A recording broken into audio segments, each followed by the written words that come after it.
El estrecho de Hormuz es una preocupación mundial. En el siglo XXI, alrededor del 20% del petróleo y gas natural del mundo pasa por ese lugar tan envuelto en guerras. Pero lo que pocos saben es que hace 400 años persas e incluso ingleses lucharon en ese estrecho precisamente para intentar disminuir la ocupación portuguesa del Golfo Pérsico. Esto se debe a que los portugueses lograron años antes establecer factorías y puestos comerciales no solo en Hormuz, sino también en Omán y Bahrein, dominando completamente esa región. Pero al fin y al cabo, ¿cómo logró todo eso Portugal? ¿Cómo mantuvo ese dominio durante 100 años? ¿Cómo perdió esa hegemonía? ¿Qué tienen que ver los ingleses con eso? ¿Y cuál era el papel que desempeñaba el estrecho de Hormuz en el imperio portugués? En el video de hoy vamos a hablar sobre la conquista portuguesa, la de Hormuz y cómo los portugueses monopolizaron durante más de 100 años el Golfo Pérsico. Para que entendamos por qué Portugal dominó Hormuz, es necesario comprender la naturaleza del imperio portugués y la época en la que surgió. Portugal, en el siglo XVI, tenía una población que sumada era de apenas 1 millón de habitantes, es decir, Portugal tenía 6 veces menos población que Castilla desde Inglaterra y 12 veces menos que Francia. Así, contando con tan pocos recursos humanos, Portugal no podía dominar muchas tierras, necesitaba solamente dominar las tierras adecuadas. De ese modo, don Manuel, aconsejado por Afonso de Albuquerque, diseña el imperio portugués como un imperio talasocrático. O sea, sería un imperio cuyo enfoque no sería dominar tierras, sino dominar el océano y también controlar los enclaves comerciales entre los océanos, obteniendo ganancias con eso. Y más allá de las ganancias, él veía la superioridad naval de Portugal como un apoyo decisivo para la reconquista de Tierra Santa. Y como bien señala en su obra el historiador Paulo do Drummond Braga, el rey portugués llegó a enviar cartas a varios líderes de la cristiandad en 1506 y 1517 para intentar convencerlos de emprender una cruzada a Jerusalén. De acuerdo con el historiador, los portugueses soñaban con atacar la Meca, considerada la capital de los infieles, y después Tierra Santa, a partir de flotas que fueran imparables por los mares del Índico y por el Mar Rojo. Y para esa misión, nombra a un gran comandante llamado Afonso de Albuquerque. Afonso es enviado por don Manuel al Océano Índico no solo para asumir un cargo, sino para cerrar todos los pasos de ese océano. Eso incluía el paso hacia el Pacífico por Malaca, que sería conquistada en 1511, pero también el dominio del estrecho de Baba Mandebe y, finalmente, del estrecho de Hormuz. El Golfo Pérsico era una de las grandes arterias del comercio mundial, especialmente en las rutas que conectaban Oriente y Occidente. Era por ahí donde los mercados de Europa y Asia se encontraban. Por ahí pasaban especias de la India y del sudeste asiático, porcelanas de China, sedas de Persia, algodón de Guyarat, además de las perlas extraídas del propio Golfo. Y todo eso convergía en ese mismo punto, el reino de Hormuz. Desde las islas cercanas a Irán y sus posesiones en Omán, Hormuz controlaba la entrada al Golfo y también dominaba las rutas terrestres que, viniendo de Persia e Irak, seguían hacia el Mediterráneo. Y el resultado era una ciudad vibrante y profundamente diversa. Hormuz se convirtió en un verdadero cruce de civilizaciones, una Babel viva, como decían los contemporáneos. Y en sus calles había comerciantes persas, árabes, indios, turcos, armenios, venecianos y judíos que comerciaban día y noche. De esta manera, en 1506 Albuquerque se dirige hacia el Océano Índico, siendo nombrado como capitán de las costas de Arabia y con órdenes expresas de cerrar el Océano de las Especias. Y él empezaría justamente por el Golfo Pérsico. Él comienza conquistando la isla de Socotra. Después sigue asediando varias ciudades en la costa de Omán hasta llegar a la capital Mascate, que es bombardeada hasta rendirse. A estas alturas, la fama de Afonso de Albuquerque ya se había extendido por la región del Golfo Pérsico.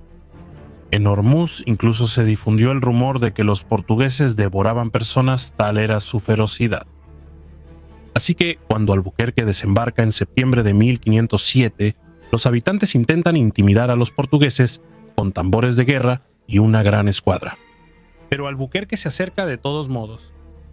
Y el comandante portugués decide incluso tomar la delantera y ordena un violento bombardeo contra todos los posições em Hormuz. Durante horas de bombardeo, los barcos iban hundiéndose y los soldados iban cayendo, para la desesperación de todos los que seguían la batalla desde la ciudad. Y así, en poco tiempo, el joven rey de Hormuz pide negociaciones. Hormuz, así, acepta someterse a Albuquerque, pagando tributos y permitiendo que los portugueses construyan un fuerte, el de Nuestra Señora de la Concepción de Hormuz. Pero Albuquerque pronto enfrentaría un terrible problema. Sus hombres apenas habían cruzado la mitad del mundo y ya habían conquistado islas y algunas ciudades importantes. Pero en lugar de ser recompensados, ahora estaban sufriendo, rompiendo piedras para construir una fortaleza en una zona desértica.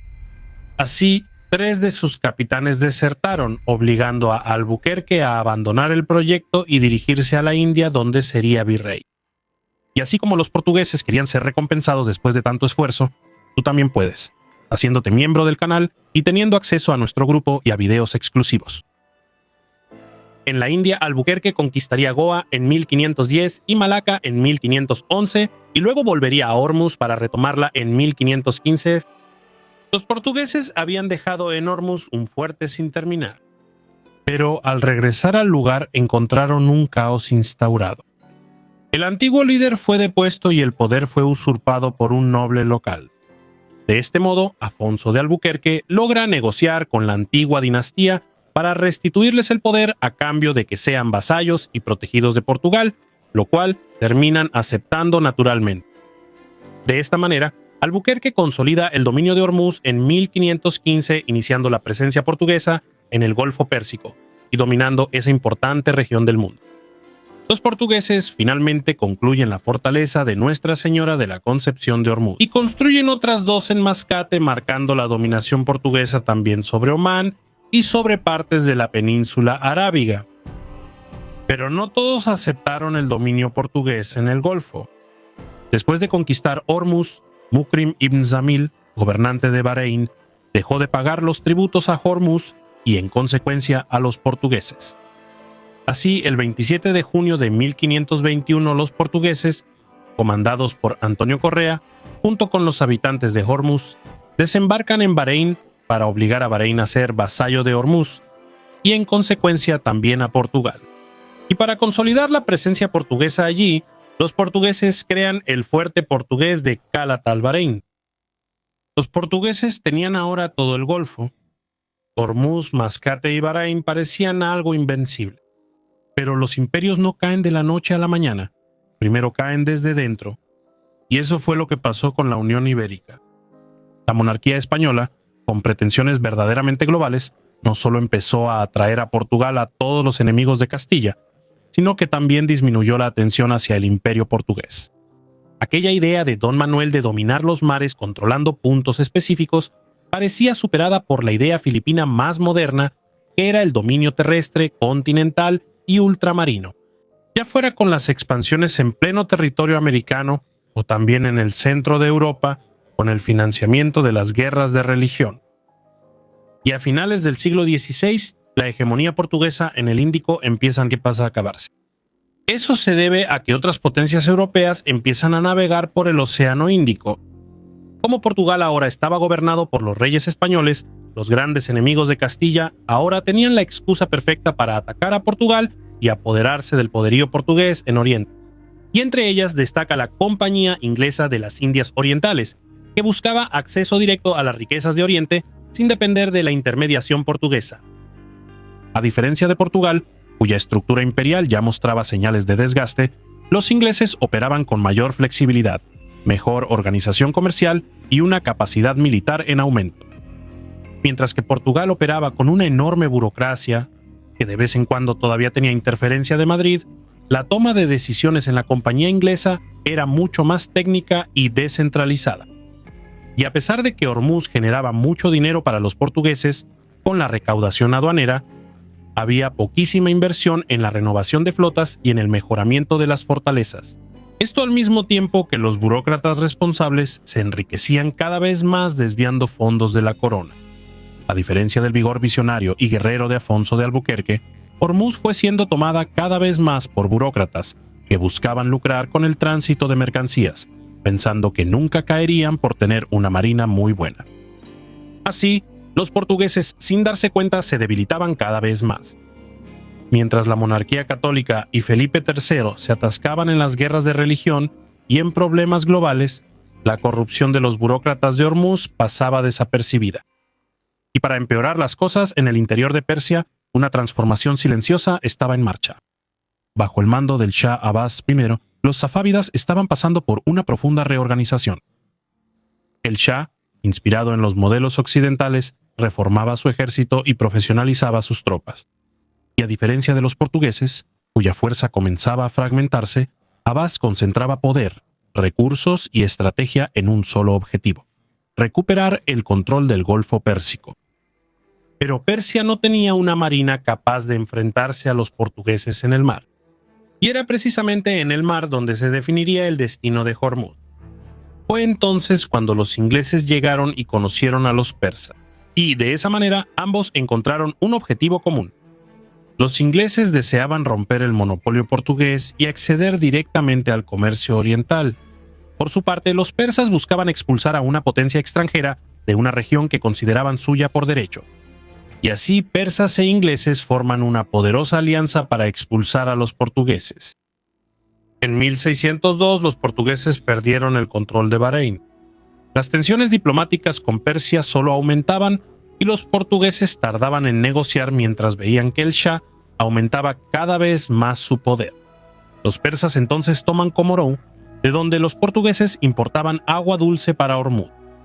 Y así la única fuente posible ahora era la red de Cash, que a pesar de ser una fuente importante de agua dulce, los portugueses, atrapados en la lucrativa burocracia y sin el espíritu visionario de Afonso de Albuquerque, nunca se habían preocupado por fortificar. Así, en 1621 fuerzas portuguesas se enfrentan a los ingleses en un combate naval, y poco después los portugueses ocupan la isla de Cash e inician la construcción de una fortificación en un intento desesperado de reforzar su posición estratégica en la entrada del Golfo. Sin embargo, esa decisión tuvo el efecto contrario al esperado. Eso porque los portugueses terminaron exponiéndose más a los persas. En 1622 se lanzó una ofensiva conjunta. Las fuerzas safávidas avanzaron por tierra mientras que los barcos ingleses bloquearon el acceso marítimo. Hormuz, que durante más de un siglo fue el símbolo del poder portugués en Oriente, ahora se encontraba aislada. Y con la caída de Cash, la situación se volvió insostenible. Privada de agua, alimentos y refuerzos, la guarnición portuguesa se vio rodeada por todos lados. Y así, en pocas semanas, en el año 1622, la fortaleza de Hormuz sucumbió. Después de más de 100 años de dominio, los portugueses se vieron obligados a abandonar la isla y trasladar su centro de operaciones a Mascate, en la actual costa de Omán. Pero nunca volverían a recuperar el control del estrecho. La caída de Hormuz no representó solo la pérdida de una posición estratégica. Era un mundo que estaba cambiando. El nuevo equilibrio de fuerzas en el Índico dejaba de favorecer a Portugal. Y el estrecho, que durante décadas fue dominado por una pequeña potencia europea, ahora pasaba a otras manos. Y con él se cerraba uno de los capítulos más emblemáticos de la expansión portuguesa en Oriente. ¿Y tú conocías la historia del dominio portugués del estrecho de Hormuz? ¿Qué fue lo que más te sorprendió? Así que deja tu comentario ahora mismo para fortalecer nuestro trabajo. Y aprovecha para hacerte miembro del canal ahora mismo. Así tendrás acceso a contenido exclusivo para que no solo puedas apoyar nuestro trabajo, sino también profundizar y conocer aún más la apasionante historia ibérica.